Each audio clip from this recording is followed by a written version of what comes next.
Hello everyone, my name is Iraklis Konya. This presentation summarizes a 4-week athlete monitoring project carried out with a flanker from the Georgian national rugby team.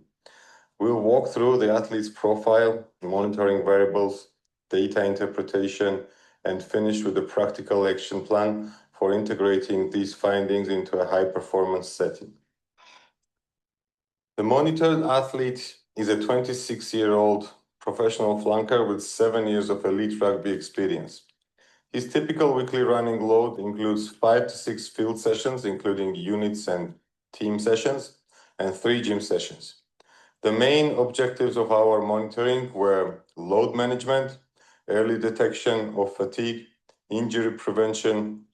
Tools used included StatSport GPS, Polar heart rate monitor, ForceDex valve performance for neuromuscular assessments, and the Hooper index for wellness monitoring. We have selected 5 key variables. First was external load via GPS, tracking total distance, high-speed running, and sprint count. Second, internal load via heart rate max over 85%, representing high cardiovascular strain. Third one was neuromuscular function using a ForceDex CMJ assessment. Fourth is perceptual well-being via the Hooper index. Fifth was readiness to train using a simple 1 to 10 self-rating scale. Together, these tools give a complete and actionable picture of an athlete performance and fatigue. This table shows total running distance, high-speed run, and sprints per week. Week 2 had the highest external load with 17,100 meters total distance, 970 meters, high-speed run, and 28 sprints. In week 3, we observed a clear drop in all metrics suggesting fatigue or a planned deload.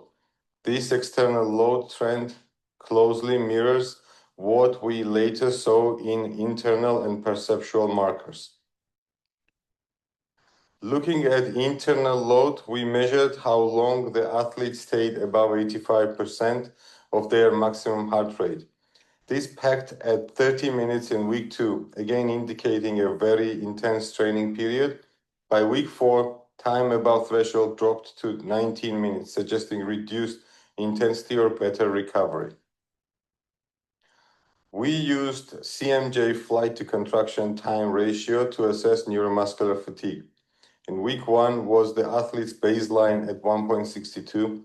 Week 3 dropped to 1.49, a clear sign of fatigue. Week 4 rebounded to 1.57, showing positive adaptation on recovery.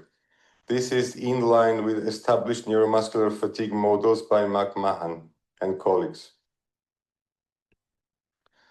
Subjective markers also aligned with physiological data. Week 3, we saw elevated muscle soreness, stress, and poor sleep quality. The readiness score dropped to 5.8 on a 10-point scale. These insights were valuable in contextualizing objective fatigue and guiding training decisions. Bringing everything together, week 2 presented a deliberate overload phase confirmed by high GPS and high heart rate load. Week 3 revealed a systematic fatigue across neuromuscular and subjective domains.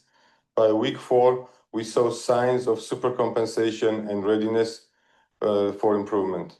This pattern supports adaptive fatigue theory as discussed in Gabbets and colleagues in 2016 model.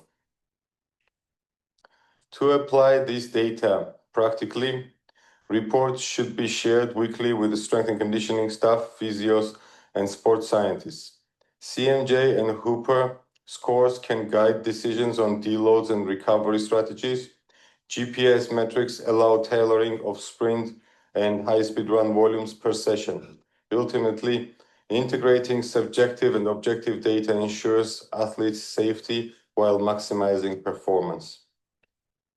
For future enhancement, extend monitoring through competitive periods, include contextual and mental load variables, use predictive modeling to forecast fatigue or injury risk, integrate force velocity profiling for individualized strength diagnostics.